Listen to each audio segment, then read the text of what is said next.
m'appelle Michael Lesvigne, je suis président fondateur de Biopitos. L'entreprise a été créée en 2016 et puis elle a commencé vraiment son activité en 2018. À la base, je suis ingénieur céramiste, donc spécialisé dans les matériaux céramiques. Et cette création d'entreprise, elle est venue en fait d'une rencontre d'une personne sur la région de Bordeaux. Et l'activité est venue à partir de cette rencontre-là.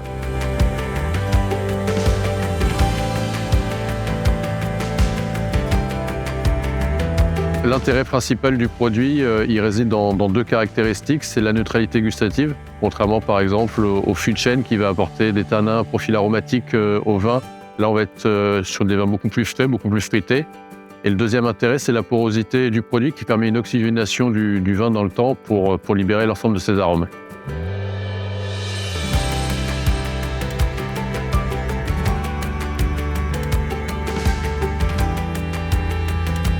De fil en aiguille, je me suis intéressé aux matériaux céramiques, donc un peu la spécialité de Limoges et du Limousin. L'industrie céramique porcelainière s'est bien implantée de par les carrières de kaolin à proximité. Aujourd'hui, elles sont épuisées, mais l'activité industrielle est restée quand même sur place. Donc tout le savoir-faire reste quand même sur place. Et voilà, je suis resté dans le coin et Biopitos est venu ainsi. On fabrique nos pièces via un procédé de coulage en moule plâtre traditionnel. Donc en fait, on a un moule en plâtre qui a la forme de la pièce. On va venir remplir ce moule en plâtre de notre pâte céramique qui est liquide, ce qu'on appelle la barbotine. Le moule étant poreux, il va pomper l'eau de notre pâte qui va former en fait une croûte sur la paroi du moule. Plus on va laisser un temps de prise long, plus le plâtre va pomper l'eau, plus la croûte va s'épaissir. Et quand on a l'épaisseur souhaitée, on vient revider l'excédent de pâte encore liquide à l'intérieur pour vraiment obtenir la pièce finale creuse à l'intérieur.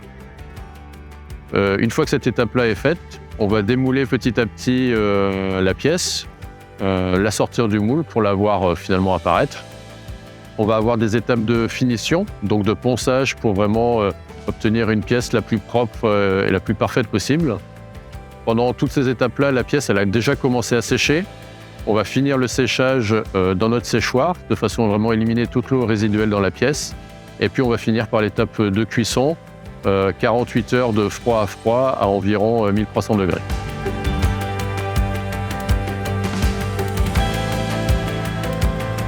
On est client Primagaz depuis le début de notre activité, donc en 2018, ça fait donc 5 ans. Le gaz, il nous sert pour notre fabrication de produits, donc pour le séchage et la cuisson des pièces, et un petit peu pour du chauffage de l'atelier. Aujourd'hui, on est équipé de 3 citernes 1 tonne 750 jumelées. Notre consommation de gaz annuelle est d'environ 50 tonnes. Dans notre cas, sur la fabrication de pièces céramiques, le gaz, c'est vraiment l'indispensable.